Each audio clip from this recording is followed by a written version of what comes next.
پوچھا گیا ہے جی کہ میری جیٹھانی سے میری تکرار ہو جاتی ہے. سر یہ تو وہ گھر گھر کے معاملات ہیں. اللہ اکبر. پھر ہماری بول چال بھی ختم ہو جاتی ہے. گزشتہ 5 سال سے یہی روٹین چل رہی ہے کہ ہر دفعہ میں ہی صلح میں پہل کرتی ہوں. اب میں اسے اپنی توہین سمجھنے لگی ہوں کہ ہر بار میں ہی صلح میں پہل کیوں کرتی ہوں. اللہ اکبر. لیکن پھر خیال آتا ہے کہ پہل نہ کی تو میری عبادات کا کیا بنے گا. اس صورتحال میں میری رہنمائی فرمائیں کہ مجھے کیا کرنا چاہیے.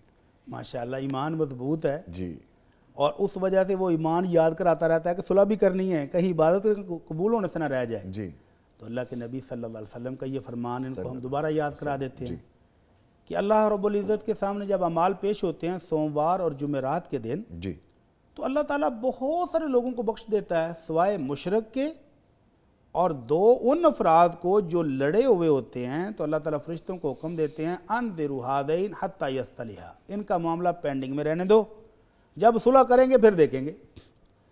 تو یہی جو ان کا خدشہ ہے نا کہ کہیں میری عبادات قبول نہ ہوں, تو وہ ہو رہا ہے. اگر صلح نہیں ہوتی تو پھر یہ معاملہ تو ہو رہا ہے. تو اگر وہ صلح کرنے میں پہل کرتی ہیں تو پھر نبی کریم صلی اللہ علیہ وسلم کی ان کے لیے خوشخبری بھی ہے. فرمایا جب 2 لڑنے والے لڑتے ہیں, جب آمنا سامنا ہوا, ایک منہ ادھر کو کر کے چل دیتا ہے, دوسرا ادھر کو چل دیتا ہے, فرمایا خیرہما الذی یبدأ بالسلام, جو پہل کرتا ہے صلح کرنے کی, سلام کر کے خوش ہونے کی کوشش کرتا ہے, ان دونوں میں سے بہتر وہ ہے. اور اگر یہ بائیکاٹ چلتا رہا 1 سال, انہوں نے کہا 5 سال, لیکن شاید وہ درمیان میں صلح ہو جاتی ہے, پھر لڑائی. وہی کہہ رہی ہیں بار بار لیکن اگر بائیکاٹ ہی سال چلتا رہے جی تو اللہ کے نبی صلی اللہ علیہ وسلم فرماتے ہیں من حجر اخاہ سنۃ فکأنما قتلہ, کہ جس بندے نے 1 سال بائیکاٹ رکھا تو وہ اس کو قتل کرنے کے برابر گناہ ہے. اور یہ جو آخری خدشہ انہوں نے کہا جی میں ہی کیوں, تو اللہ کے نبی صلی اللہ علیہ وسلم کا حکم سمجھ کے کر لیں.